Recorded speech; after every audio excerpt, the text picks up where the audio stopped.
ভাইরা আমার, দোস্তরা আমার, নামাজ পড়তে হবে এবং নামাজ নিয়ে প্রশংসা করতে হবে, ইসলামকে ধরে আগড়ে রাখতে হবে। তাই একটা ঘটনা আপনাদের কাছে বলি। যাক, শিকার করতে চলে গেল, শিকার করতে পারলেন না।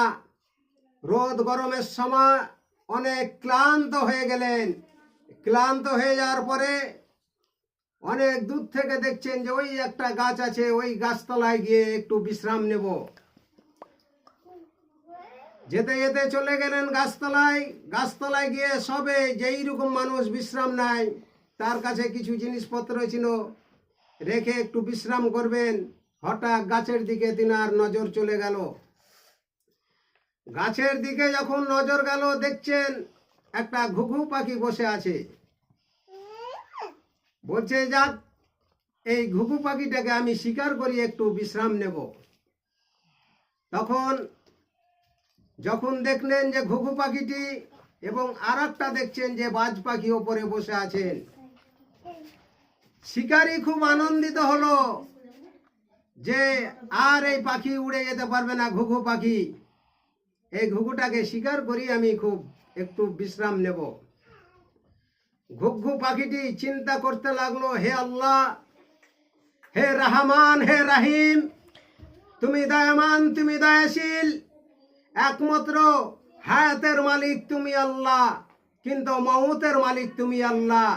হে আল্লাহ, তুমি আমাকে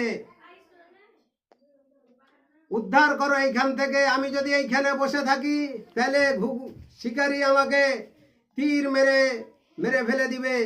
আর এখান থেকে যদি উড়ে যায়, তাও আমাকে শিকারী, সেই ওপরের বাজ পাখি, আমাকে ধরে নেবে। ঘুঘুটি কাঁদছে আর বলছে,